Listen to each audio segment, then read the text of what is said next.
Good morning to all बेटा। सो कल पुत्र असी करवाया सी elevation in boiling point. So अज समझ लो रिवीजन ही है क्योंकि depression in freezing point is same as elevation in boiling point. So मेरा अज का टॉपिक है डिप्रेशन इन फ्रीजिंग पॉइंट। पहला तो फ्रीजिंग पॉइंट की होंगे? फ्रीजिंग पॉइंट वो टैंपरेचर है जिते फ्रीजिंग पॉइंट और मेल्टिंग पॉइंट को गल है। फ्रीजिंग पॉइंट वो टैंपरेचर है जिते सॉलिड ते लिक्विड इकट्ठे एग्जिस्ट करन। वो टैंपरेचर जिथे सॉलिड ते लिक्विड इकट्ठे एग्जिस्ट करन ते दोनों का वेपर प्रैशर सेम होवे। सॉलिड ते लिक्विड इकट्ठे एग्जिस्ट करन और दोनों का वेपर प्रैशर सेम होवे। हुण डिप्रेशन इन फ्रीजिंग पॉइंट की है? कल मैं क्या सी पानी च नमक या खंड पाओगे पानी का बॉइलिंग पॉइंट बढ़ेगा। अज मैं कह रहा पानी च नमक या खंड पाओगे पानी का फ्रीजिंग पॉइंट घटेगा। यानी जो सॉल्वेंट च कोई नॉन वोलाटाइल सल्यूट ऐड करिए तो फ्रीजिंग पॉइंट घट जाता है। फ्रिज च पानी तो बर्फ बनानी हो जल्दी जम जाती है। आइसक्रीम मुश्किल ना जमती है क्योंकि आइसक्रीम वेले कई नॉन वोलाटाइल सल्यूट है। सो उन्होंने जमने लिए फ्रीजिंग पॉइंट घट जाएगा, यानी ज़्यादा ठंडा करना पड़ेगा। मैं ग्राफिकली भी एक्सप्लेन कर सकता। आ देखो, आ वेपर प्रेशर, आ temperature, this is atmospheric pressure. याद है कल करवाया सी? कल वाले ग्राफ तो शुरू करना है। आ प्योर सॉल्वेंट याद है? इदा सीगा इत्थे प्योर पानी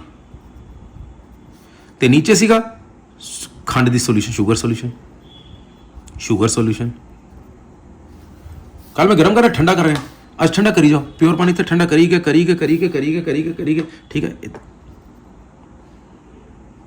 ठीक है। आ लिक्विड है, आ सॉलिड है, आ लिक्विड है। इनू ठंडा करी गए इत्थे सॉलिड को इकट्ठे एग्जिस्ट होए। ये प्योर पानी का फ्रीजिंग पॉइंट T0, यानी ठंडा करी गए इत्थे सॉलिड बन गया। ठीक है, इत्थे सॉलिड ते लिक्विड इकट्ठे एग्जिस्ट कर रहे, प्योर पानी का फ्रीजिंग पॉइंट। आ खंड वाली सोल्यूशन, ये सॉलिड इत्थे आके बनी, एक खंड वाली सोल्यूशन का फ्रीजिंग पॉइंट। यानी पानी अगर जीरो तो फ्रीज किया उस तो पिछे फ्रीज किया डिक्रीज कर गया, this decrease in freezing point is called depression in freezing point. यानी डिप्रेशन इन फ्रीजिंग पॉइंट किया गया T0 माइनस T। यानी जो डिप्रेशन फ्रीजिंग पॉइंट 2 डिग्री है तो फ्रीजिंग पॉइंट -2 डिग्री है। डिप्रेस हो गया, घट गया, जीरो तो भी घट गया, 2 डिग्री घट गया। दोबारा देखो ग्राफ बेटा, आ ध्यान नाल। आ एटमोसफेरिक प्रेशर है, वेपर प्रेशर, आ टैंपरेचर। इत्थे प्योर पानी उबल रहा सी, मैं ठंडा करा ठंडा करा ठंडा करा, इत्थे आके पानी बर्फ बन गया इत्थे। यानी इत्थे सॉलिड, इत्थे लिक्विड, इत्थे पानी फ्रीज कर गया। That is freezing point of pure water, pure पानी। हुण खंड की सोल्यूशन क्योंकि इत्थे बॉयल कर रही सी, खंड क्योंकि इत्थे बॉयल कर रही सी, इन्हों ठंडा करी गया करी गया करी गया करी गया करी गया, इत्थे आके सॉलिड हुई। इत्थे यानी शुगर सोल्यूशन इत्थे फ्रीज की, पानी इत्थे फ्रीज करे, सोल्यूशन इत्थे फ्रीज की, यानी सोल्यूशन घट टैंपरेचर ते फ्रीज की। आ जो भी डिक्रीज आया इनू कोई दा depression in freezing point. So delta TF is T0 minus T। पानी का फ्रीजिंग पॉइंट घट जाना, this is called depression in freezing point. ठीक है जी। सो पानी या सॉल्वेंट कोई भी नॉन वोलेटाइल सल्यूट ऐड कर दो, जो प्योर पानी अगर 100 डिग्री ते फ्रीज कर खंड खुंड पाते 100 तो नहीं, -1 -2 इदा फ्रीज करेगा। मैथमेटिकली देखा कि जिदा कल सीगा delta TF is proportional to molality, यानी delta TF is equal to KF into molality. जिदा कल सीगा delta TF is KF into molality. इत्थे KF है मोलल डिप्रेशन कांस्टेंट, कल सीगा KB मोलल एलिवेशन कांस्टेंट, इत्थे KF है मोलल डिप्रेशन कांस्टेंट या depression in freezing point constant. कल KB का नाम सी इबुलियोस्कोपिक कांस्टेंट, यह नाम है क्रायोस्कोपिक कांस्टेंट। Cryoscopic constant. कोई कहता KF नू डिफाइन करो, कल वाला तरीका इनू डिफाइन करना, ये बराबर बाकी हर चीज़ 1। यानी molal depression constant is equal to depression in freezing point. Molal depression constant is equal to depression in freezing point when molality is 1। So मेरे को फार्मूला गया delta TF is KF into molality. कल वांगू बिल्कुल। हुण बच्चा कहता KF की है, याद करो कल फार्मूला करवाया सी delta TB is equal to KB into molality. अज फार्मूला करवाया delta TF is KF into molality. ये मोलल एलिवेशन कांस्टेंट सी और मोलल डिप्रेशन कांस्टेंट है। KB कितना सीगा R T0 square over 1000 into LV। KF की है R T0 square over 1000 into LF। इत्थे T0 सी बॉइलिंग पॉइंट 373 केल्विन, ਇੱਥੇ ਟੀ ਨੋਟ ਹੈ ਫਰੀਜ਼ਿੰਗ ਪੁਆਇੰਟ 273 ਕੈਲਵਿਨ। ਇੱਥੇ latent heat of vaporization per gram, ਇਹ latent heat of fusion per gram. Vaporization ਹੁੰਦਾ liquid ਤੋਂ ਗੈਸ, ਫਿਊਜ਼ਨ ਹੁੰਦਾ solid ਤੋਂ ਲਿਕੁਇਡ। ਇਹ ਪਰ ਗ੍ਰਾਮ ਵਿੱਚ ਪਰ ਮੋਲ 'ਚ ਬਦਲਣਾ। M R T naught square over 1000 into delta H V. इत्थे आ गया M R T naught square over 1000 into delta H F. यानी ये फार्मूले एंथैल्पी ऑफ फ्यूजन है, वो फार्मूले एंथैल्पी ऑफ वेपराइजेशन है। आ temperature boiling point of water है, जो भी सॉल्वेंट है, ये temperature freezing point of solvent, जो नहीं पानी जो भी सॉल्वेंट है। के एफ ते के बी की value particular for a particular solvent होंगी है। जिदा के बी पानी लिए सीगा 0.52 कैलविन किलोग्राम पर मोल फॉर वाटर, तो के एफ पानी लिए 1.86 कैलविन किलोग्राम पर मोल। यानी कल मैं कहा सी पानी च एक मोलल कोई भी चीज़ पाओ, बॉइलिंग पॉइंट 0.52 वध जाता है, तो पानी च एक मोलल कोई भी चीज़ पाओ, फ्रीजिंग पॉइंट 1.86 डिग्री घट जाता है। एक मोलल पाओगे क्योंकि के एफ 1.86 है, यानी पानी च एक मोलल शुगर पा दो, फ्रीजिंग पॉइंट -1.86 डिग्री हो जाएगा। अलग अलग सॉल्वेंट के एफ ते के बी अलग अलग है, लेकिन के एफ सब तो ज़्यादा कैम्फरली 39.7। यानी पानी च एक मोल कोई भी चीज़ पाओ, फ्रीजिंग पॉइंट 1.86 डिग्री घटेगा। कैम्फर च एक मोल चीज़ कोई भी पाओ, फ्रीजिंग पॉइंट 39 डिग्री घट जाएगा। इस करके जिन्ने भी कूलिंग वाले एक्सपेरिमेंट है, क्रायोस्कोपिक एक्सपेरिमेंट है, वो असीं कैम्फर नूं एज ए सॉल्वेंट प्रैफर करते हैं, वो असीं कैम्फर नूं एज ए सॉल्वेंट प्रैफर करते हैं। ठीक है, अगर तुसी ऑर्गेनिक कंपाउंड्स दा नैफ्थलीन, एंथ्रासीन, नैफ्थलीन हो गई, एंथ्रासीन हो गई, इन्हां दे मॉलिक्यूलर मास कढने होण तां कैम्फर नूं एज ए सॉल्वेंट यूज करो। ठीक है, कैम्फर ने तो मॉलिक्यूलर मास लिए बैटर है, क्योंकि कैम्फर घुल भी जाते हैं दोनों नैफ्थलीन या एंथ्रासीन, तो camphor causes more depression in freezing point. ठीक है, सो मॉलिक्यूलर मास कट ली। वैसे भी क्रायोस्कोपी के एक्सपेरिमेंट लिए असी कैम्फर नूं ज़्यादा प्रैफर करते हैं। इनू प्रैफर करने की पर्पज़ की है, ਉਹਦੀ ਪਰਪਸ ਕੀ ਹੈ ਕਿ ਕੈਂਫਰ ਦੇ ਕੇਸ ਜਦ ਡਿਪਰੈਸ਼ਨ ਫਰੀਜ਼ਿੰਗ ਪੁਆਇੰਟ ਆਏਗਾ, ਕਿਉਂਕਿ ਕੈਂਫਰ ਦਾ ਕੇਸ ਬਹੁਤ ਜ਼ਿਆਦਾ, ਡਿਪਰੈਸ਼ਨ ਫਰੀਜ਼ਿੰਗ ਪੁਆਇੰਟ ਠੀਕ ਆਏਗਾ। ਆਮ ਥਰਮਾਮੀਟਰ ਨਾਲ ਵੀ ਨਾਪਿਆ ਜਾ ਸਕਦਾ। ਜੇ ਡਿਪਰੈਸ਼ਨ 1, 2, 3 ਡਿਗਰੀ ਦਾ ਹੋਵੇ, ਥਰਮਾਮੀਟਰ ਅੱਛੇ ਥਰਮਾਮੀਟਰ ਨਾਲ ਨਾਪਿਆ ਜਾ ਸਕਦਾ ਆਮ ਨਾਲ, ਤੇ ਜੇ ਡਿਪਰੈਸ਼ਨ ਹੋਵੇ 0.01 ਡਿਗਰੀ, 0.1 ਡਿਗਰੀ, ਉਹ ਨਾਪਣਾ ਥੋੜਾ ਮੁਸ਼ਕਲ ਹੁੰਦਾ। ਵੈਸੇ ਡਿਪਰੈਸ਼ਨ ਇਨ ਫਰੀਜ਼ਿੰਗ ਪੁਆਇੰਟ ਨਾਪਣ ਲਈ ਅਸੀਂ ਬੈਕਮੈਨ ਥਰਮਾਮੀਟਰ ਇਸਤੇਮਾਲ ਕਰਦੇ। ਬੈਕਮੈਨ ਥਰਮਾਮੀਟਰ ਜਿਹੜਾ 0.1 ਡਿਗਰੀ ਤੱਕ ਵੀ ਨਾਪ ਸਕਦਾ ਹੈ। लेकिन अगर कैम्फर ਦੇ सॉल्वेंट यूज़ कर लांगे फिर गैप ही ਵੱਡਾ ਆ ਜਾਣਾ। ਇਸ ਕਰਕੇ ਬੈਕਮੈਨ यूज़ ਕਰਨ ਦੀ ਲੋੜ ਨਹੀਂ ਪੈਣੀ। ਅਸੀਂ ਆਮ ਥਰਮਾਮੀਟਰ ਇਸਤੇਮਾਲ ਕਰ ਸਕਦੇ ਹਾਂ। ਇਸ ਮੈਥਡ ਨੂੰ ਕਹਿੰਦੇ ਰਾਸਟ ਮੈਥਡ। ਉੱਦਾਂ ਜੇ ਮੈਂ ਪਾਣੀ ਪੂਣੀ ਵਰਗੀ ਚੀਜ਼ ਇਸਤੇਮਾਲ ਕਰਾਂ ਤਾਂ ਡਿਪਰੈਸ਼ਨ ਇਨ ਫਰੀਜ਼ਿੰਗ ਪੁਆਇੰਟ ਬਹੁਤ ਥੋੜਾ ਆਉਂਦਾ ਹੈ। ਉਹਨੂੰ ਨਾਪਣ ਲਈ ਸਪੈਸ਼ਲ ਥਰਮਾਮੀਟਰ ਚਾਹੀਦੇ ਹੈ। ਉਹ ਥਰਮਾਮੀਟਰ ਦਾ ਨਾਮ ਹੈ ਬੈਕਮੈਨ ਥਰਮਾਮੀਟਰ। ਪਰ ਫੁੱਟ ਲੰਬਾ ਥਰਮਾਮੀਟਰ ਹੁੰਦਾ ਹੈ ਔਰ 0.1 डिग्री ਦੀ ਵੇਰੀਏਸ਼ਨ ਨਾਪ ਲੈਂਦਾ ਹੈ।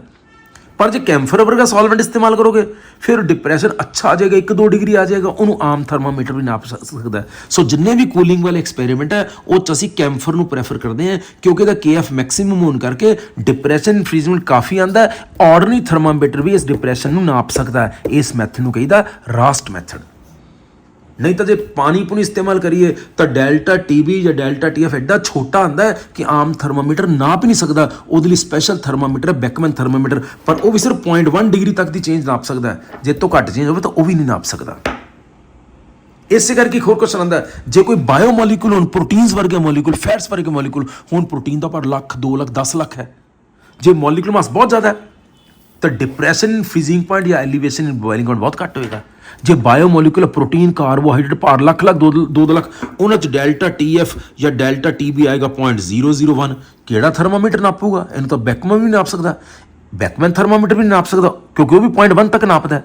सो जो बायो मॉलिक्यूल है उन्होंने मॉलिक्यूलर वेट कढ़ने लिए ये मैथड अच्छा नहीं है। उन्होंने मॉलिक्यूलर वेट कढ़ने लिए सब तो वधिया मैथड ऑस्मोटिक प्रेशर। बच्चा कहते क्यों? क्योंकि मॉलिक्यूलर मास बहुत ज़्यादा है। ਤੁਹਾਨੂੰ ਪਤਾ ਕੋਈ ਵੀ ਕੋਲੀਗੇਟਿਵ ਪ੍ਰੋਪਰਟੀ ਆ ਦੇਖੋ, ਪਹਿਲਾਂ PA0 minus PA over PA0 ਕੀ ਸੀ? NB ਓਵਰ NA plus NB। NB mass of solid over molar mass, ਯਾਨੀ ਕੋਲੀਗੇਟਿਵ ਪ੍ਰੋਪਰਟੀ ਤੇ ਮੋਲਰ ਮਾਸ ਉਲਟਾ ਇੱਕ ਦੂਜੇ ਦੇ। Osmotic pressure pi V is equal to NRT। What is N? Mass over molar mass into RT। This is pi V, यानी osmotic pressure ते molar mass उल्टा है। Delta TB is KB into molarity. What is molarity? Mass over molar mass into 1000 over W। Delta TB तो molar mass उल्टा है। यानी मैं कहना चाहना जिन्ना मोलर मास ज़्यादा उन्नी कोलीगेटिव प्रॉपर्टी घट। जो प्रोटीन का मोलर मास 1,00,000, 2,00,000 है तो कोलीगेटिव प्रॉपर्टी डेल्टा TB बहुत छोटी, डेल्टा TF बहुत छोटा, कोई थर्मामीटर नाप ही नहीं पाएगा।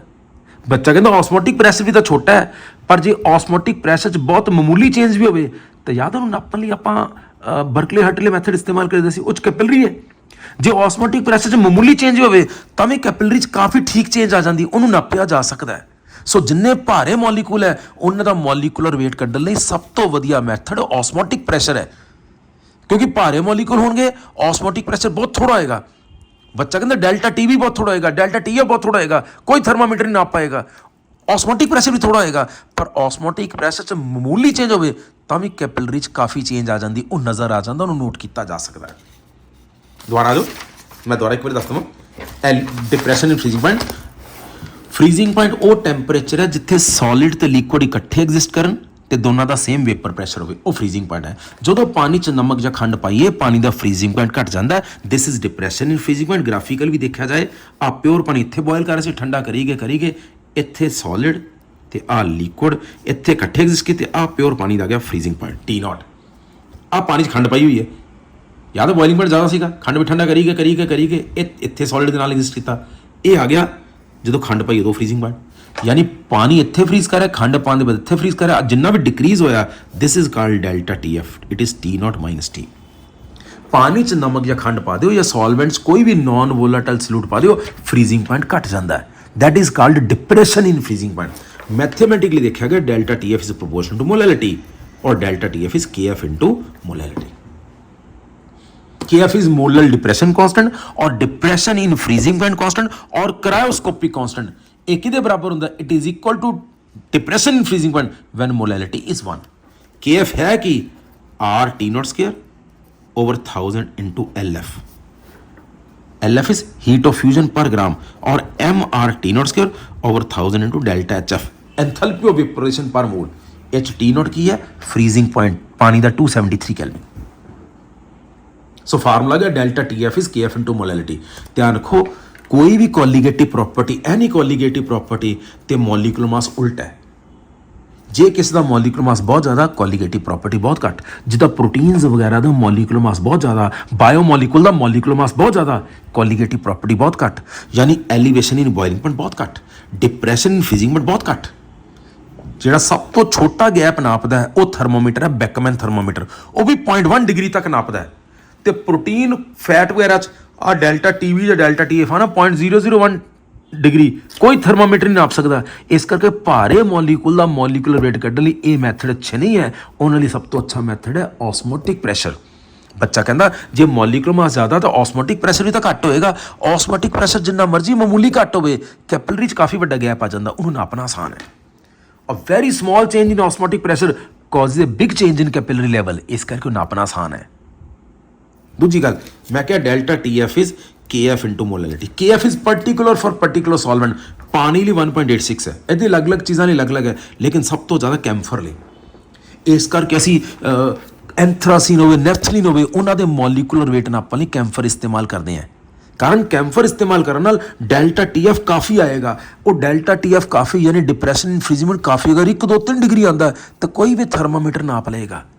ਅਸੀਂ ਕੈਂਫਰ ਕਿਉਂ ਪ੍ਰੈਫਰ ਕਰਦੇ ਹਾਂ? ਕਿਉਂਕਿ ਅਗਰ ਕੈਂਫਰ ਯੂਜ਼ ਕਰਾਂਗੇ ਤਾਂ ਜਿਹੜਾ ਡਿਪਰੈਸ਼ਨ ਇਨ ਫਰੀਜ਼ਿੰਗ ਬਣਾਣਾ ਉਹਨੂੰ ਆਰਡੀਨਰੀ ਥਰਮਾਮੀਟਰ ਨਾਲ ਵੀ ਨਾਪਿਆ ਜਾ ਸਕਦਾ ਹੈ। ਇਸ ਮੈਥਡ ਨੂੰ ਕਹਿੰਦੇ ਰਾਸਟ ਮੈਥਡ। ਠੀਕ ਹੈ ਜੀ।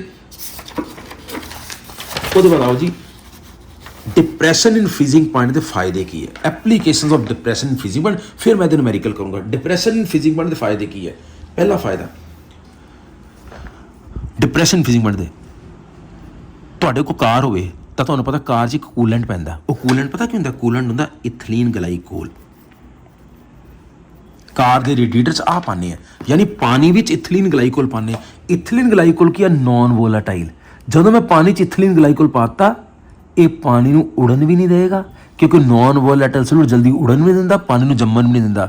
ਸੋ ਗਰਮੀਆਂ 'ਚ ਪਾਣੀ ਨੂੰ ਉੜਨ ਨਹੀਂ ਦੇਗਾ, ਸਰਦੀਆਂ 'ਚ ਪਾਣੀ ਨੂੰ ਜੰਮਣ ਨਹੀਂ ਦੇਗਾ। ਫਿਲਹਾਲ ਮੈਂ ਡਿਪਰੈਸ਼ਨ ਦੀ ਗੱਲ ਕਰ ਰਿਹਾ। ਜਦੋਂ ਪਾਣੀ 'ਚ ਮੈਂ ਇਥਲੀਨ ਗਲਾਈਕੋਲ ਪਾਤਾ, ਮੰਨ ਲਓ ਮੈਂ ਸਰਦੀਆਂ ਦੇ ਦਿਨ ਹੈ, ਮੈਂ ਰੋਹਤਾਂਗ ਪਾਸ ਜਾਣਾ, ਉੱਥੇ ਟੈਂਪਰੇਚਰ -10 ਡਿਗਰੀ। ਸਰਦੀਆਂ 'ਚ ਮੈਂ ਕਾਰ ਲੈ ਕੇ ਰੋਹਤਾਂਗ ਪਾਸ ਜਾਣਾ, ਟੈਂਪਰੇਚਰ -10 ਡਿਗਰੀ ਹੈ। ਮੇਰੀ ਕਾਰ ਦੇ ਰੇਡੀਏਟਰ 'ਚ ਪਾਣੀ ਉਹ ਤਾਂ ਜੰਮ ਜਾਏਗਾ, ਕਾਰ ਕਿੱਦਾਂ ਚੱਲੇਗੀ? ਸੋ ਮੈਂ ਕਾਰ ਦੇ ਰੇਡੀਏਟਰ 'ਚ ਪਾਣੀ ਦੇ ਨਾਲ ਇਥਲੀਨ ਗਲਾਈਕੋਲ ਪਾ ਦੂੰਗਾ। ਇਥਲੀਨ ਗਲਾਈਕੋਲ ਕੀ ਕਰੇਗਾ? ਪਾਣੀ ਨੂੰ ਜਲਦੀ ਜੰਮਣ ਨਹੀਂ ਦੇਗਾ, ਕਿਉਂਕਿ ਪਾਣੀ ਫਰੀਜ਼ ਨਹੀਂ ਕਰੇਗਾ, ਮੇਰੀ ਕਾਰ ਹਿਲ ਸਟੇਸ਼ਨ ਦੇ ਵੀ ਚਲਦੀ ਰਹੇਗੀ। ਸੋ ਅਸੀਂ ਆਪਣੇ ਵਹੀਕਲਸ ਨੂੰ ਹਿਲ ਸਟੇਸ਼ਨ ਤੇ, ਆਪਣੇ ਕਾਰਾਂ ਨੂੰ ਹਿਲ ਸਟੇਸ਼ਨ ਤੇ ਲੈ ਸਕਦੇ ਹਾਂ, ਵਿੰਟਰ 'ਚ ਲਿਜਾ ਸਕਦੇ ਹਾਂ, ਜਦਕਿ ਉਹਨਾਂ ਦੇ ਰੇਡੀਏਟਰ 'ਚ ਪਾਣੀ ਭਰਿਆ ਹੋਇਆ ਹੈ। ਕਿੱਦਾਂ ਲਿਜਾ ਸਕਦੇ ਹਾਂ? ਬਾਈ ਐਡਿੰਗ ਇਥਿਲੀਨ ਗਲਾਈਕੋਲ। ਇਥਿਲੀਨ ਗਲਾਈਕੋਲ ਪਾਣੀ ਨੂੰ ਜੰਮਣ ਨਹੀਂ ਦੇਗਾ, ਇਟ ਇਜ਼ ਐਂਟੀ ਫਰੀਜ਼। ਸਾਡੀ ਕਾਰ ਬੜੇ ਆਰਾਮ ਨਾਲ ਚੱਲਦੀ ਰਹੇਗੀ। ਠੀਕ ਹੈ ਜੀ, ਵੈਸੇ ਗਰਮੀਆਂ 'ਚ ਉੜਨ ਨਹੀਂ ਦਿੰਦਾ। ਦੂਸਰੀ ਗੱਲ, ਜਦੋਂ ਸੜਕਾਂ ਤੇ ਸਨੋ ਪੈ ਜਾਂਦੀ ਹੈ, ਬਰਫ਼ ਪੈ ਜਾਂਦੀ ਹੈ, ਜਿੰਨਾ ਮਰਜ਼ੀ ਵੱਡੇ JBC ਨਾਲ ਤੁਸੀਂ ਸਾਫ਼ ਕਰ ਲਓ, JCB ਨਾਲ ਸਾਫ਼ ਕਰ ਲਓ, ਪਰ ਫਿਰ ਵੀ ਨੀਚੇ ਬਰਫ਼ ਰਹਿ ਜਾਂਦੀ। ਔਰ ਉਹ ਬਰਫ਼ ਜਿਹੜੀ ਸੜਕ ਤੇ ਜੰਮੀ ਹੁੰਦੀ ਨਾ, ਉੱਤੇ ਪੈਰ ਰੱਖੋ ਬੰਦਾ ਡਿੱਗਦਾ ਜਾਂਦਾ ਬਹੁਤ ਬੁਰੀ ਤਰ੍ਹਾਂ। ਉਹਨੂੰ ਕਲੀਅਰ ਕਰਨ ਦਾ ਕੀ ਤਰੀਕਾ? ਜਿਸ ਸੜਕ ਤੇ ਬਰਫ਼ ਜੰਮੀ ਹੈ ਉੱਥੇ ਕੈਲਸ਼ੀਅਮ ਕਲੋਰਾਈਡ ਸੁੱਟਣਾ ਸ਼ੁਰੂ ਕਰ ਦਿਓ। ਹੁਣ ਤੁਹਾਨੂੰ ਬਰਫ਼ ਜੰਮਦੀ ਹੈ, ਨਾਲ ਨਾਲ ਪਿਘਲਦੀ ਰਹਿੰਦੀ ਹੈ। ਜਿਹੜੀ ਬਰਫ਼ ਪਿਘਲੀ ਉਹ ਕੈਲਸ਼ੀਅਮ ਕਲੋਰਾਈਡ 'ਚ ਘੁਲ ਜਾਏਗਾ। ਜਿੱਦੇ ਬਰਫ਼ ਪਿਘਲੀ, ਯਾਦ ਰੱਖੋ, ਬਰਫ਼ ਜੰਮ ਵੀ ਰਹੀ, ਪਿਘਲ ਵੀ ਰਹੀ, ਇਕੁਇਲਿਬ੍ਰੀਅਮ 'ਚ ਹੈ। ਜਿਹੜੀ ਬਰਫ਼ ਪਿਘਲੀ, ਕੈਲਸ਼ੀਅਮ ਕਲੋਰਾਈਡ ਨੇ ਘੁਲ ਜਾਣਾ ਉਹ 'ਚ। ਕੈਲਸ਼ੀਅਮ ਕਲੋਰਾਈਡ ਘੁਲ ਗਿਆ, ਨॉन ਵੋਲੇਟਾਈਲ ਸੋਲਿਊਟ ਹੈ, ਇਹਨੇ ਬਰਫ਼ ਨੂੰ ਦੁਬਾਰਾ ਜੰਮਣ ਨਹੀਂ ਦੇਣਾ। ਸੋਚੋ, ਆਈਸ ਤੇ ਵਾਟਰ ਆਪਸ ਇਕੁਇਲਿਬ੍ਰੀਅਮ 'ਚ ਹੈ, ਪਰ ਜਿਹੜਾ ਵਾਟਰ ਬਣਿਆ ਉਹਨੇ ਆਈਸ ਬਣਨਾ। ਪਰ ਜਿਹੜਾ ਵਾਟਰ ਬਣਿਆ ਉਹ 'ਚ ਕੈਲਸ਼ੀਅਮ ਕਲੋਰਾਈਡ ਘੁਲ ਗਿਆ, ਉਹਨੇ ਦੁਬਾਰਾ ਆਈਸ ਬਣਨਾ ਹੀ ਨਹੀਂ, ਯਾਨੀ ਇੱਧਰ ਜਾ ਹੀ ਨਹੀਂ ਰਿਹਾ, ਸਿਰਫ ਬਰਫ਼ ਪਿਘਲੀ ਜਾਏਗੀ। ਇਸ ਕਰਕੇ ਸੜਕ ਕਲੀਅਰ ਹੋ ਜਾਏਗੀ। ਮੇਰੀ ਗੱਲ ਧਿਆਨ ਨਾਲ ਸੁਣੋ, ਆਈਸ ਤੇ ਵਾਟਰ ਹਮੇਸ਼ਾ ਆਪਸ ਇਕੁਇਲਿਬ੍ਰੀਅਮ 'ਚ ਹੁੰਦੇ ਆ। ਠੀਕ ਹੈ, ਸਨੋ ਕਵਰ ਰੋਡ ਹੈ, ਉਹ 'ਚ ਬਰਫ਼ ਪਾਣੀ ਬਣੀ ਜਾ ਰਹੀ, ਪਾਣੀ ਬਰਫ਼ ਬਣੀ ਜਾ ਰਿਹਾ। ਤੁਸੀਂ ਕੈਲਸ਼ੀਅਮ ਕਲੋਰਾਈਡ ਪਾਤਾ, ਉਹ ਪਾਣੀ 'ਚ ਘੁਲ ਗਿਆ, ਉਹਨੇ ਪਾਣੀ ਨੂੰ ਦੁਬਾਰਾ ਬਰਫ਼ ਬਣਨ ਨਹੀਂ ਦਿੱਤਾ। ਸੋ ਰਿਐਕਸ਼ਨ ਸਿਰਫ ਇੱਕ ਪਾਸੇ ਜਾ ਰਹੀ, ਸਿਰਫ ਬਰਫ਼ ਤੋਂ ਪਾਣੀ ਬਣ ਰਿਹਾ। ਇਸ ਤਰ੍ਹਾਂ ਕੁਝ ਦੇਰ 'ਚ ਹੀ ਬਰਫ਼ ਕਲੀਅਰ ਹੋ ਜਾਏਗੀ। ਨਹੀਂ ਤਾਂ ਸੜਕ ਤੇ ਜੰਮੀ ਬਰਫ਼ ਬੰਦੇ ਨੂੰ ਬਹੁਤ ਬੁਰੀ ਤਰ੍ਹਾਂ ਸਿੱਟਦੀ ਹੈ। ਉਹ ਵੀਡੀਓ ਵੀ ਇੱਕ ਦੋ ਵਾਇਰਲ ਹੋ ਰਹੀ, ਇੱਕ ਲੇਡੀ ਮਾੜੀ ਤੁਰਨ ਦੀ ਕੋਸ਼ਿਸ਼ ਕਰ, ਰਿੜਦੀ ਜਾ ਰਹੀ ਹੈ ਉਹ ਸਨੋ। ਸੋ ਸਨੋ ਕਵਰ ਰੋਡ ਨੂੰ ਕਲੀਅਰ ਕਰਨਾ ਹੋਵੇ, ਕੈਲਸ਼ੀਅਮ ਕਲੋਰਾਈਡ ਸੁੱਟੀ ਚਾਹੋ। ਕੈਲਸ਼ੀਅਮ ਕਲੋਰਾਈਡ ਕੀ ਕਰੇਗਾ? ਪਾਣੀ 'ਚ ਘੁਲ ਜਾਏਗਾ, ਪਾਣੀ ਨੂੰ ਦੁਬਾਰਾ ਜੰਮਣ ਹੀ ਨਹੀਂ ਦੇਗਾ। ਇਸ ਤਰ੍ਹਾਂ ਸਨੋ ਕਵਰ ਰੋਡ ਕਲੀਅਰ ਹੋ ਜਾਏਗੀ। ਠੀਕ ਹੈ ਜੀ। ਇੱਕ ਹੋਰ ਕੁਐਸਚਨ, ਜੇ ਗਲਿਸਰੋਲ ਵੀ ਪਾ ਸਕਦੇ ਪਾਣੀ 'ਚ, ਗਲਿਸਰੀਨ ਵੀ ਪਾ ਸਕਦੇ, ਉਹ ਵੀ ਨॉन ਵੋਲੇਟਾਈਲ ਹੈ। ਕੋਈ ਕਹਿੰਦਾ ਗਲਿਸਰੋਲ ਤੇ ਮੀਥੇਨੋਲ ਅਗਰ ਸੇਮ ਰੇਟ ਤੇ ਅਵੇਲੇਬਲ ਹੋਣ ਤਾਂ ਬੈਟਰ ਐਂਟੀਫਰੀਜ਼ ਕੌਣ ਹੈ? ਫਿਰ ਬੈਟਰ ਐਂਟੀਫਰੀਜ਼ ਮਿਥੇਨੋਲ ਹੈ। ਮਿਥੇਨੋਲ ਇਜ਼ ਬੈਟਰ ਐਂਟੀਫਰੀਜ਼, ਕਿਉਂਕਿ ਉਹਦੇ ਮੋਲ ਜ਼ਿਆਦਾ ਹੋਣਗੇ। ਠੀਕ ਹੈ। ਹੁਣ ਬੇਟਾ ਮੈਂ ਡਿਪਰੈਸ਼ਨ ਇਨ ਫਰੀਜ਼ਿੰਗ ਪੁਆਇੰਟ ਦੇ ਕੁਝ ਨਿਊਮੈਰੀਕਲਸ ਕਰਨ ਲੱਗਾ, ਧਿਆਨ ਨਾਲ ਸੁਣਿਓ, ਅੱਛੇ ਨਿਊਮੈਰੀਕਲ ਹੈ। ਮੇਰੇ ਕੋ formula delta TF is KF into molality. What is molality बेटा? Mass of solute over molar mass into 1000 over weight of solvent। Delta TF is KF into molality. What is molality? कल भी इदा numerical कीते सी, कल delta TB सी, आज delta TF है। जे delta TF है 2 degree तो फ्रीजिंग पॉइंट है -100 डिग्री। जेकर फ्रीजिंग पॉइंट -100 डिग्री है तो डेल्टा TF है 2 डिग्री, क्योंकि पानी 0 तो फ्रीज करता है, वो तो थले जा रहे। आओ जी क्वेश्चन नंबर 7, ध्यान देखियो। Question number 7, 1 gram of non volatile solute, mass of solute is 1 gram. मैं नाल बोली जाने question. 1 gram of non volatile solute dissolved in 50 gram benzene, यानी mass of solvent is 50 gram. A मैं यूज करें solvent ली, बी यूज करें solute ली। Lower freezing point by 0.4 kelvin, यानी डेल्टा TF है lower freezing point by 0.4 kelvin. The freezing point depression constant यानी KF दिता है 5.12, जो दिता है लिखी चलो। Find molar mass of solute, लाओ formula, delta TF is KF into mass of solute over molar mass into 1000 over weight of solvent। Delta TF 0.4 is KF 5.12 into mass of solute 1, molar mass लभना into 1000 over weight of solvent। लभ लो बेटा, will you solve it? ये तुहाडा काम है पुत्तर। Question number 8 ध्यान, 45 gram of ethylene glycol, यानी mass of solute 45 gram. 45 gram of ethylene glycol, हूँ क्योंकि इथिलीन ग्लाइकोल है, मोलर मास ऑफ सॉल्यूट उन्हें फार्मूला देता इथिलीन ग्लाइकोल का, की फार्मूला था C2H6O2। वैसे इथिलीन ग्लाइकोल होता CH2OH CH2OH। कितना मोलर मास है? 12 × 2 24 + 6 + 16 × 2 32, 30 तो 32 62 हो गया। मोलर मास इतना आ गया। Mixed in 600 gram water, mass of solvent 600 gram पानी। Calculate freezing point, sorry freezing point कड्डो। KF दिता है 1.86 के अंदर फ्रीजिंग पॉइंट कड्डो। पुत्तर मैं फ्रीजिंग पॉइंट नहीं कर सकता, मैं कर सकता delta TF। Delta TF is KF into mass of solute over molar mass into 1000 over weight of solvent। KF है 1.86, mass of solute 45, molar mass is 62 into 1000 over weight of solvent is 600। ये पुत्र जी आ गया delta TF। ठीक है जी, जिन्ना ये आ गया 2.25। Delta T F है 2.25 यानी फ्रीजिंग पॉइंट इन्ना घट गया। उन्हें कहा फ्रीजिंग पॉइंट हो कितना गया, what is freezing point -2.25 degree centigrade. अगर फ्रीजिंग पॉइंट 2.25 डिग्री घट गया, जीरो होंदा, जीरो तो 2.25 डिग्री घट गया, कितना रह गया -2.25 degree. Is it okay? Freezing point इन्ना घट गया, this is delta T F, इन्ना घट गया, हो कितना गया -2.25। This is question number 8। Now question number 9, ये नाल नाल नोट करो अपनी कापी च। नाउ क्वेश्चन नंबर 9 देखो की दिता है। 9 फिलहाल रोक देने, थोड़ा अच्छा क्वेश्चन है। क्वेश्चन 10th 9th हैंड च करवाएंगे। 10th calculate temperature at which solution containing 54 gram glucose यानी mass of solute 54, molar mass of solute यानी glucose is 180 in 250 gram water, weight of solvent is 250। ठीक है जी। किस टेम्परेचर फ्रीज करेगा? K F is 1.86। Calculate temperature at which this solution freeze. ला लो delta T F is equal to delta T F is K F into mass of solute over molar mass into 1000 over weight of solvent. So delta T F आ गया mass of solute 54, sorry K F, delta T F is K F 1.86 into mass of solute 54, molar mass 180 into 1000 और wait of solvent. आ गया जी। सो इस question delta T F आ जाएगा 2.23 यानी freezing point इन्ना घट गया, जीरो तो इन्ना घट गया, तो फ्रीजिंग पॉइंट कितना हो गया -2.23 डिग्री सेंटीग्रेड। -2.23 degree centigrade. जे केल्विन च करना 273 चो इन्ना माइनस कर दो, क्योंकि पानी जीरो ते फ्रीज करता है यानी 273 केल्विन ते फ्रीज करता है। This is 10th। 11th question calculate minimum amount of ethylene glycol that must be added यानी मास ऑफ सॉल्यूट लबना है।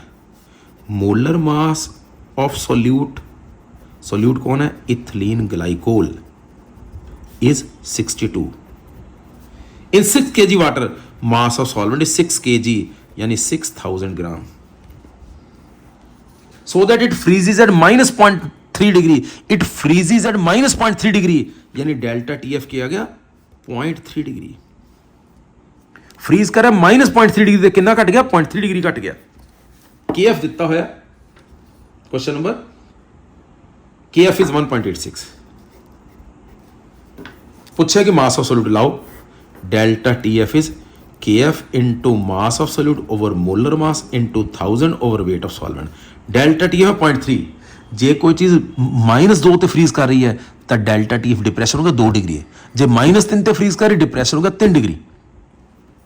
के एफ 1.86 मास ऑफ सॉल्यूट लबना, molar mass 62 into 1000 over weight of solvent 6000। लो जी mass of solute लब लो, मास of solute लब लो। इत्थे आंदा पिया मास ऑफ सॉल्यूट इज लगभग 60 gram. This is 11th। Now question number 12 देखो, 2 aqueous solution containing 7.5 gram urea, molar mass 60 and 42.75 gram X in 100 gram of water freeze at same temperature. ध्यान नाल उन्हें कहा एक यूरिया एक है, कोई एक्स, दोनों का फ्रीजिंग पॉइंट सेम है यानी delta T F urea is equal to delta T F of X यानी K F into mass of solute over molar mass into 1000 over weight of solvent in case of urea is equal to K F into mass of solute over molar mass into 1000 over weight of solvent in X. K F ना K F कटेगा,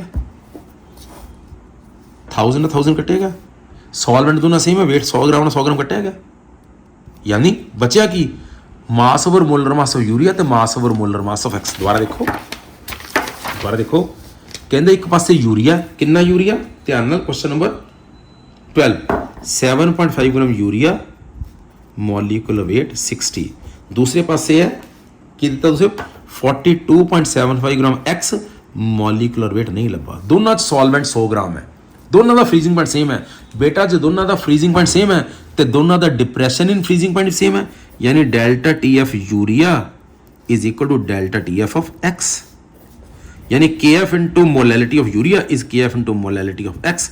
के F ना K F कटेगा यानी molality of urea is equal to molality of X. What is molality of urea? Mass of urea over molar mass of urea into 1000 over weight of solvent 100। Mass of X over molar mass of X into 1000 over rate of solvent 100 cut गए। Mass of urea 7.5, molar mass 60, mass of X 42.75, molar mass is X. So molar mass of X called आ गया 42.75 into 60 over 7.5, this is answer. So molar mass of X देखो कितना आ गया, it is approximately 342। Is it good? उन्होंने क्या दोनों का फ्रीजिंग पॉइंट सेम, मैं क्या मीन्स दोनों का डिप्रेशन फ्रीजिंग पॉइंट सेम, यानी दोनों का केएफ इनटू मोलैलिटी सेम, क्योंकि सॉल्वेंट दोनों बारी पानी है, केएफ कटेगा। Molality of urea is equal to molality of X. Mass over molar mass of urea is mass over molar mass of X. सिर्फ मोलर मास एक्स कटना सी, असी कैलकुलेट कर लिया। हाँ बेटा, उसके बाद है question number 13। Question 13, pure solvent A has freezing point in on dissolving 0.4 gram of B, mass of solute 0.4 gram of B in 200 gram of A, mass of solvent 200, it freezes 16.4, यानी delta TF कितना आ गया 16.5 minus 16.4 यानी 0.1, and on dissolving 2.24 gram C, mass of C 2.24 gram in 100 gram of solvent, weight of solvent 100 gram, it freeze at 16 degree, इत्थे delta TF कितना गया 16.5 minus 16.5 आ की हो गया। कहता पहला HB पाया, फ्रीजिंग पॉइंट इन्ना घट गया, फिर दोबारा अलग एक्सपेरिमेंट HC पाया, फ्रीजिंग पॉइंट इन्ना घट गया। ठीक है जी। मोलर मास ऑफ B दिता है, B का मोलर मास दिता है 74। What is molar mass of C? मैं कहना ਇਹਦਾ मास पूछया, ये डाटा दिता ही क्यों? मैंने पता delta TF is equal to KF into mass of solute over molar mass into 1000 over weight of solvent. ध्यान ना देखो, डेल्टा TF है 0.1, KF नहीं पता क्योंकि उन्हें क्या ही नहीं पानी है या नहीं।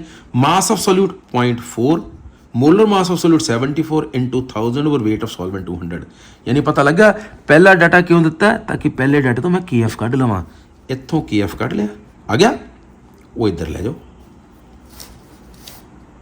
पहले उन्हें लग डाटे तो पहला HB को लिया, फिर दोबारा एक्सपेरिमेंट करके HC को लिया, क्योंकि सॉल्वेंट दोनों भी सेम सीगा। पहला डाटा दिता ताकि मैं KF कढ़ लवां, एक बार KF आ गया, दूजे डाटे पुट कर लो। हुण इत्थे पुट करो delta TF is KF into mass of solute over molar mass into 1000 over weight of, समझ गए? कहता 0.4 ग्राम है, 200 ग्राम सॉल्वेंट्स को लिया, फ्रीजिंग पॉइंट 0.1 डिग्री घट गया, ਇਹਦਾ मोलर मास दिता। मैं कहा यार सब कुछ दिता, फिर पूछा की है, सिर्फ KF ने दिता। इस डाटे में KF कढ़ लिया, ये KF क्योंकि सॉल्वेंट से मैं दूजे डाटे पूछता, दूजे डाटे की चाहिए मोलर मास, ये चाहिए, बाकी सब कुछ आ चुका है। कर लोगे कोशिश? ठीक है पुत्र जी। सो पहले डाटे से KF कढ़े, दूजे डाटे से पुट करता। This question number 13। Now question number 14। ध्यान ना, मैं सोचदा 14 करने तो पहला जिन्हें करवाए न्यूमेरिक करके पहले रिकलैक्ट करिए, फिर 14 वाला आइए। जिदा पहला सी किया क्वेश्चन नंबर 7, 1 ग्राम नॉन इलेक्ट्रोलाइट यानी mass of solute 1 gram, 50 gram benzene mass of solvent 50, load freezing point by 0.4 यानी delta TF is 0.4, depression freezing point constant KF is 0.5.12, find molar mass of solute MB लभना है। मैं formula है delta TF is KF into mass of solute over molar mass into 1000 over W। KF पता है, delta TF पता है, KF पता है, मास of solute पता है, मास ऑफ सॉल्वेंट पता है, 1000 पता है, मोलर मास कर लांगे। This is 7th question.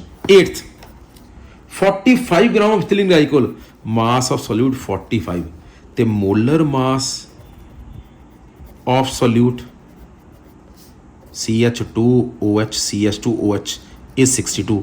मास पता है, मोलर मास पता है, वेट ऑफ सॉल्वेंट भी पता है 600 ग्राम है। ठीक है जी।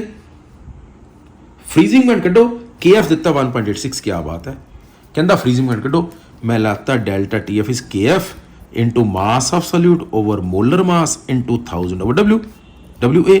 KF है 1.86, mass of solute 45, molar mass 62, 1000 over weight of solvent is 600। आगे डेल्टा TF ये आ गया 2.25। फ्रीजिंग पॉइंट इन्ना घट गया, वो कहता फ्रीजिंग पॉइंट हो कितना गया, फ्रीजिंग पॉइंट कितना हो गया -2.4। वही जीरो होंदा, जीरो तो इन्ना घट गया, -2.25 हो गया। This is 8th। Now question 9 नहीं कितना, 10th calculate temperature at which 54 gram glucose, mass of solute 54, molecular weight of solute is glucose is 180 into 50 gram water, weight of solvent is 250। Delta TF आ गया, sorry KF आ गया 1.86। कहता दसो कदों freeze करेगा, फिर वही question, delta TF is KF into mass of solid over molar mass into 1000 over W, weight of solvent, KF 1.86, mass of solid 54, molar mass 180 into 1000 over weight of solvent is 250। Answer है 2.23, यानी delta TF है 2.23, freezing point किया -2.23 degree centigrade. This is question 10th। Now question 11th, मैं repeat कर रहा बेटा, question 11th ताकि तुहानू कोई दिक्कत ना आवे। Calculate minimum amount of ethylene glycol, calculate करना mass of solute. Ethylene glycol है CH2OH, ਇਹਦਾ मॉलिक्यूलर वेट आ गया बेटा 62। पानी है 6 किलो यानी 6000 ग्राम सॉल्वेंट, ताकि -0.3 ते फ्रीज ना कर सके, यानी डेल्टा TF कितना चाहिए 0.3, KF दिता है 1.86। मास करना है, मैं लाता delta TF is KF into mass of solute over molar mass into 1000 over W। Delta TF 0.3 है, KF 1.86, मास ऑफ सोल्यूट लबना है, मोलर मास है 62 into 1000 over weight of solvent is 600। आगे the mass of solute, that's answer 11th। Now question 12th, कहता एक पासे 7.5 gram urea, molecular weight 60, दूजे पासे 42.75 x, मॉलिक्यूलर वेट पता नहीं, दोनों ने 100 ग्राम पानी च घोलिया, दोनों का फ्रीजिंग पॉइंट सेम है, यानी delta TF urea is equal to delta TF x। KF into molality of urea is KF into molality of x।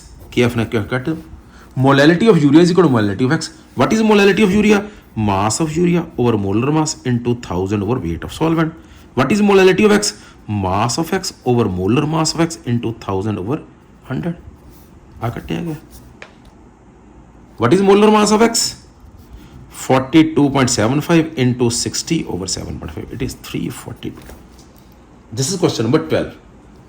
Now question number 13, ये थोड़ा बड़ा सी क्वेश्चन 13 कहता प्योर सॉल्वेंट ये दा फ्रीजिंग पॉइंट इन्ना है, जदों 0.4 ग्राम B को लिया, यानी weight of B is 0.4 gram, freezing point 16.5 तो 16.4 हो गया, यानी डेल्टा TF कितना आ गया 16.5 माइनस 16.4 यानी 0.1। इन 200 ग्राम सॉल्वेंट, वेट ऑफ सॉल्वेंट है 200 ग्राम, ठीक है। बी दा मॉलिक्यूलर मास भी दिता 74। कहता दोबारा फिर एक्सपेरिमेंट किया, ਉਹਦੇ ਚ ਕੋਲਿਆ सी को लिया कितना, सी को लिया 2.24 ग्राम, तो फ्रीजिंग पॉइंट 16.5 तो रहेगा 16, यानी डेल्टा TF कितना 16.5 माइनस 16 इट इज 0.5। सॉल्वेंट उदों सीगा, वेट ऑफ सॉल्वेंट कितना लिता गया, दोबारा एक्सपेरिमेंट्स कहता सॉल्वेंट लिता गया 100 ग्राम, ठीक है जी। What is molecular weight of C दा मॉलिक्यूलर वेट की है, हुण देखो डेल्टा TF इज KF, मैं सी की गल करा, मास of solute over molar mass of solute into 1000 over weight of solvent. Delta TF 0.5 है, इस KF नहीं पता, इत्थे पंगा पै गया। Mass of solute 2.24, molar mass of solute लभना है into 1000 over weight of solvent, यानी मैनू जो चाहिए सी वो मोलर मास तक कटना है, सिर्फ KF का पंगा है, चाहिए, इस करके डाटा क्यों दिता ताकि मैं KF कर सका। सो इत्थे लाया delta TF is KF into mass of solute over molar mass into 1000 over W, यानी 0.1 is KF into mass of solute 0.4, molar mass 74, 1000 over weight of solvent is 200। मैं KF काट लिया, वो KF इधर पुट करता। This is question number 13। Now question number 14, ध्यान नाल question number 14 an aqueous solution of non electrolyte freezes at -0.2 degree freezes at -0.2 यानी delta TF आ गया 0.2 व्हाट इज मोलैलिटी क्या बात है मोलैलिटी लभो बहुत अच्छे मोलैलिटी लभो ठीक है जी व्हाट इज मोलैलिटी फिर पूछा also find elevation delta TB भी लभो lowering vapour pressure PA0 minus PA भी लभो ठीक है लोअरिंग वेपर प्रेशर भी लभो KF दिता है 1.86 KB दिता है 0.512 vapour pressure pure water PA0 दिता है 23.756 दैट्स ऑल बड़ा आसान देखो डेल्टा TF दिता कहना मोलैलिटी कटो पहला delta TF is KF into molality delta TF 0.2 KF 1.86 into molality so molality आ गई 0.2 ओवर 1.86 सो मोलैलिटी आ गई बेटा 0.107 एक पार्ट आ गया अब मोलैलिटी आ गई दूसरा डेल्टा TB तुहानू पता delta TB is KB into molality KB 0.512 into molality 0.107 आ गया डेल्टा TB हो गया तीसरा PA0 minus PA over PA0 is NB over NA plus NB नीचे वाला NB निगलेक्ट करता PA0 माइनस PA और PA0 कहता आ लभो PA0 minus PA over PA0 कितना देता 23.756 इज NB ही मोलैलिटी है NB ही मोलैलिटी है यानी 0.107 NB ही मोलैलिटी अगर सॉल्वेंट 1000 ग्राम ले लो ये मोलैलिटी पुट कर दे अगर सॉल्वेंट 1000 ग्राम यानी मास ओवर मोलर मास क्योंकि number of moles solvent they mass over molar mass NB he molality होंदी है याद रखो it is molality if solvent is 1000 ग्राम मैं सॉल्वेंट 1000 ग्राम पुट करके आंसर कर ले कर लोगे PA0 माइनस PA भी आ गया ठीक है पुत्र जी this is question number 14 now question number 15 question गौर देखियो question 15 an aqueous solution contain 5% by weight of urea यानी वेट ऑफ यूरिया कितना 5 ग्राम ते वेट ऑफ ग्लूकोज कितना 10 ग्राम ते वेट ऑफ सॉल्वेंट कितना आ गया 100 माइनस 5 माइनस 10 यानी 85 ग्राम ध्यान सुनो कहता एक एक्वस सोल्यूशन 5% यूरिया तो 10% ग्लूकोज है यानी उससे solution 5 gram urea 10 gram glucose है बाकी पानी है यूरिया 5 ग्लूकोज 10 ते बाकी पानी 85 gram what will be freezing point क्या होगा KF दिता 1.86 क्या बात है डेल्टा TF इज सोचो क्योंकि यूरिया भी ग्लूकोज भी है KF into molality of urea plus KF into molality of glucose यानी delta TF is KF common molality of urea plus molality of glucose KF कितना 1.86 what is molality of urea mass of urea over molar mass into 1000 over weight of solvent plus mass of glucose over molar mass into 1000 over weight of solvent is it okay delta TF is KF into molality of urea plus molality of glucose दो चीज़ें सीखियाँ molality के mass over molar mass of urea into 1000 over पानी का पार plus mass of glucose molar mass into 1000 over पानी का पार देखो कितना आ गया ये आ जाएगा 3.04 यानी फ्रीजिंग पॉइंट इतना घट गया सो डेल TF कितना आ गया -3.04 डिग्री दोबारा समझो बेटा ध्यान नाल सोचो एक बारी गौर नाल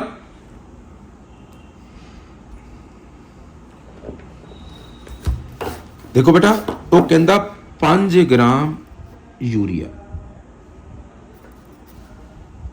5 ग्राम यूरिया ग्लूकोज है 10 ग्राम 5% urea 10% glucose in 100 gram solution ते पानी कितना का वेट ऑफ सॉल्वेंट कितना आ गया 100 माइनस 5 माइनस 10 85 ग्राम ठीक है KF दिता 1.86 ना फ्रीजिंग पॉइंट कितना होएगा मैंने पता delta TF is KF into molality of urea plus KF into molality of glucose KF common molality of urea plus molality of glucose KF into what is the molality of urea? Mass of urea over molar mass into 1000 over weight of solvent. What is molality of glucose? Mass over molar mass into 1000 over weight of solvent. आ गया जी ये delta T आएगा 3.04 इन्ना freezing point घट गया, सो freezing point कितना हो गया -3.04 degree centigrade. सो freezing point आ गया -3.04 डिग्री सेंटीग्रेड। शाबाश।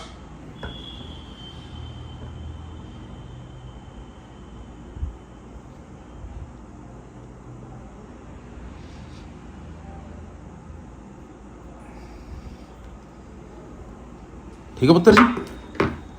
सो -3.04 डिग्री सेंटीग्रेड ये आ गया पुत्र depression in freezing point.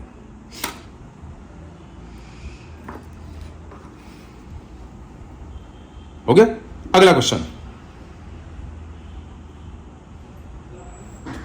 Next question बेटा 16th क्वेश्चन।